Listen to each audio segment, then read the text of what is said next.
You walk into a grocery store and grab a bag of white rice off the shelf. It's clean. It's dry. It's perfectly uniform. But have you ever stopped to wonder how it got that way? Because rice doesn't grow like that. It grows in flooded fields, wrapped in a tough outer shell, covered in layers you'd never want to eat.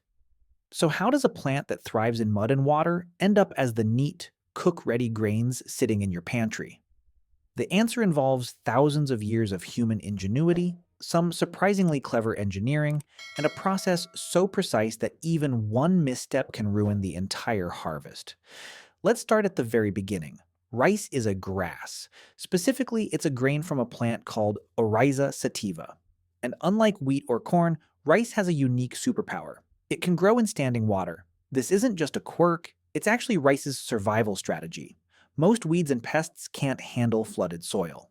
So by growing in water, rice eliminates most of its competition. Farmers figured this out thousands of years ago, and they've been flooding rice paddies ever since. But here's the thing. Rice doesn't need to be underwater to survive. It just tolerates it better than almost anything else. Some varieties are grown in dry fields, but the majority of rice, especially in Asia, is grown in paddies that are intentionally flooded. So the first step in making rice is planting. Farmers either scatter seeds directly into flooded fields or grow seedlings in a nursery and transplant them by hand into neat rows.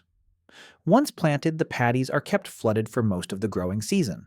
As the rice plants grow, they start to produce panicles, clusters of grains at the top of each stalk. These grains begin as tiny green buds and slowly swell over several weeks. When they turn golden and start to droop under their own weight, the rice is almost ready. But you can't harvest too early. If the grains are still too moist, they'll spoil. And you can't wait too long either, or they'll shatter and fall off the stalk. Timing is everything. Once the rice reaches the perfect moisture level, usually around 20 to 25% water content, the fields are drained. The soil needs to dry out just enough so heavy machinery won't sink. Then comes the harvest. In small-scale farms, this is still done by hand with sickles, cutting the stalks close to the ground. In industrial operations, massive combine harvesters roll through the fields, cutting, threshing, and collecting the rice all in one pass. But here's where it gets interesting. What comes out of the field isn't rice as you know it.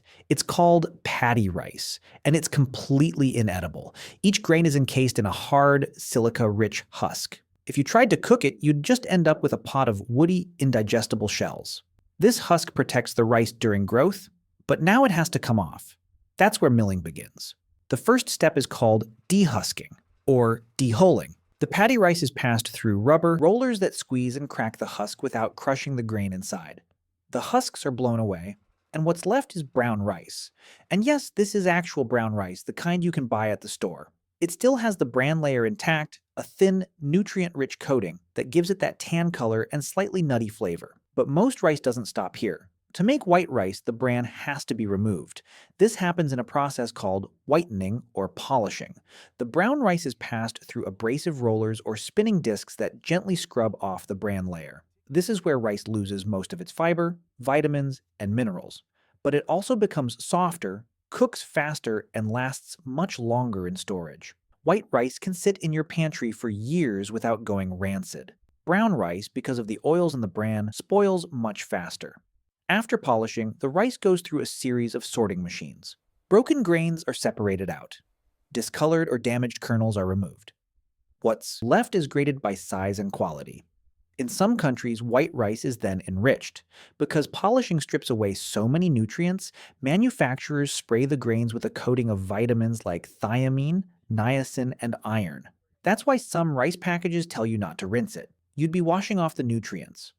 Finally, the rice is packaged, sealed, and shipped. From muddy field to grocery shelf, the whole process can take just a few weeks. But the knowledge behind it, the understanding of water, timing, and milling, that took humanity thousands of years to perfect. So the next time you scoop rice into a pot, remember this. That simple white grain has been through an entire transformation.